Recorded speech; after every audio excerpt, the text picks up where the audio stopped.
अब हम लोग देखेंगे क्वेश्चन नंबर 2। तो बोला गया find the value of K for each of the following quadratic equation so that they have two equal roots. तो देखिए इस क्वेश्चन में क्या बोला गया है कि हमें के का वैल्यू फाइंड आउट करना है। उसके लिए इस दिए गए क्वाड्रेटिक इक्वेशन का जो रूट्स मिलेगा वो इक्वल मिलेगा। मतलब क्वेश्चन में ही पहले बता दिया गया कि दिए गए जो क्वाड्रेटिक इक्वेशन है उसका जो रूट्स है वो रियल होंगे और इक्वल होंगे। ठीक है, तो इससे पता हमें चल गया कि डी इक्वल टू क्या करना होगा, 0 करना होगा और फिर हमें क्या होगा, के का वैल्यू मिल जाएगा। तो हम वही करने जा रहे हैं। ठीक है, तो पहले क्वेश्चन उतार रहे हैं। तो क्वेश्चन लिख रहे हैं 2x² plus kx plus 3 equal to 0। ठीक है, अब हम क्या करें, ए बी सी का वैल्यू यहाँ पे लिख रहे हैं। तो a इक्वल टू कितना होगा, तो x² का कोफिशिएंट को a बोलते हैं तो ये 2 हो जाएगा।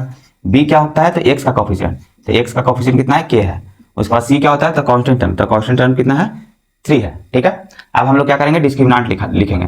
तो ये हमें पहले से दे दिया गया है, सिंस करके लिखेंगे। तो हमें पहले से बता दिया गया है कि इस क्वाड्रेटिक का जो रूट्स क्या मिलेगा, इक्वल। तो उसके लिए कंडीशन क्या होता है, d इक्वल टू 0 होता है। तो यहाँ क्या लिखेंगे, d इक्वल टू 0 लिखेंगे। अब d इक्वल टू होता क्या है, तो b² माइनस 4ac और इक्वल टू क्या लिखेंगे, 0 लिखेंगे। अब यहाँ पे वैल्यू पुट करेंगे तो b है कितना, तो k है, तो k² लिख देंगे माइनस 4, a कितना है, तो 2 है, तो 2 लिख देंगे। c कितना है, तो 3, तो 3 लिख देंगे। तो k² इक्वल टू क्या हो जाएगा, मतलब k² माइनस 4 में मल्टीप्लाई करेंगे 2 से, तो 4 4 दूना 8 और 8 3 24 इक्वल टू कितना होगा, 0 होगा। अब हम यहाँ पे लिख रहे हैं। ठीक है, यानी k² माइनस 24, तो 24 को इधर भेजेंगे तो k² इक्वल टू क्या मिल जाएगा, k² इक्वल टू मिल जाएगा 24 मिल जाएगा। ठीक है, अब यहाँ पे k² को अगर हम रूट चढ़ाएंगे तो रूट चढ़ाने के बाद क्या होता है, यहाँ पे 2 साइन आ जाता है प्लस माइनस, तो यहाँ पर क्या लिख देंगे, तो मतलब k² का रूट स्क्वायर है उससे रूट खत्म हो जाएगा, तो यहाँ क्या हो जाएगा k, और यहाँ पे क्या हो जाएगा प्लस माइनस 24 रूट, यानी रूट अंडर 24। अब यहाँ पे प्लस माइनस तो लिखेंगे।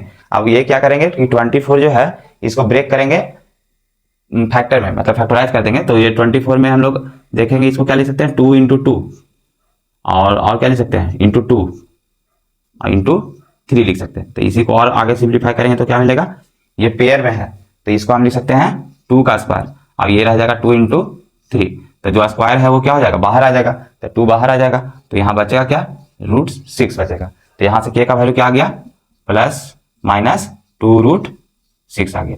तो यही क्या हो गया, k का वैल्यू हो गया। ठीक है, अब हम लोग देखेंगे क्वेश्चन नंबर 2 देखेंगे। अब हम लोग देखेंगे क्वेश्चन नंबर 2। तो क्वेश्चन नंबर 2 को पहले हम लोग लिख लेते हैं। तो x माइनस 2 और प्लस 6 इक्वल टू क्या है, 0 है। तो सबसे पहले इसको क्वाड्रेटिक इक्वेशन में लाने के लिए पहले इसको सिंप्लीफाई कर लेंगे। तो kx को x से मल्टीप्लाई करेंगे तो क्या मिलेगा, kx², kx को माइनस 2 से मल्टीप्लाई करेंगे तो क्या मिलेगा, माइनस 2kx, और प्लस 6 तो है, तो यहाँ पे प्लस 6 लिख देंगे इक्वल टू 0 लिख देंगे। अब यहाँ पे a b c को स्पेसिफाई कर देंगे। तो a क्या होता है, तो x² का कोफिशिएंट, तो a इक्वल टू क्या होगा, k, b क्या होगा, तो x का कोफिशिएंट, तो b इक्वल टू क्या हो जाएगा, माइनस 2k हो जाएगा, c क्या होगा, तो प्लस 6 हो जाएगा।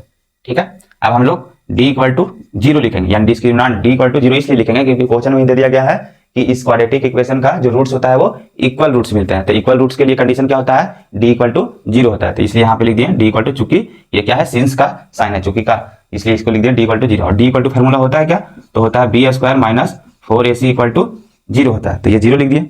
उसके बाद b का वैल्यू पुट करेंगे, तो b का वैल्यू कितना है, माइनस 2k, तो यहाँ पर वैल्यू पुट करेंगे माइनस 2k, अब इसका क्या कर देंगे स्क्वायर, माइनस 4, a कितना है, तो k है, c कितना है, तो प्लस 6 है, इक्वल टू 0 हो गया। अब इसको सॉल्व करेंगे तो क्या मिलेगा, 2k का स्क्वायर करेंगे तो माइनस जो है वो प्लस में कन्वर्ट हो जाएगा, और 2 का स्क्वायर करेंगे तो 4 हो जाएगा, और k का स्क्वायर करेंगे तो k स्क्वायर हो जाएगा। अब यहाँ पे क्या होगा, माइनस 4 को 6 से मल्टीप्लाई करेंगे तो कितना होगा, 24k इक्वल टू हो जाएगा 0। अब देखिए यहाँ भी 4 है और यहाँ भी 4 छिपा हुआ है, यानी 6 चौको 24 होता है। यहाँ भी 1k है, 2k है, यहाँ भी 1k है, तो 1k कॉमन आ जाएगा। तो यहाँ पे हम लिख रहे हैं, तो यहाँ पे 4k अगर कॉमन ले लें, 4k कॉमन ले लिए तो यहाँ क्या बच जाएगा, 4k कॉमन ले लेंगे तो सिर्फ एक k बच जाएगा, तो यहाँ क्या करेंगे, k लिख देंगे माइनस। अब यहाँ कितना है, 4k कॉमन ले लिया है तो यहाँ पर सिर्फ और सिर्फ 6 बच जाएगा, तो यहाँ क्या लिख दिए, 6 इक्वल टू 0। एक बार क्या होगा, 4k इक्वल टू 0 होगा और एक बार k माइनस 6 इक्वल टू 0 होगा। तो यहाँ पर लिख सकते हैं कि आइदर 4k इक्वल टू 0 और k माइनस 6 इक्वल टू 0। ठीक है, तो यहाँ से k इक्वल टू क्या मिल जाएगा, 0, और यहाँ से क्या मिल जाएगा, k इक्वल टू प्लस 6 मिल जाएगा। तो यहाँ देखिए k equal to 0 is not possible.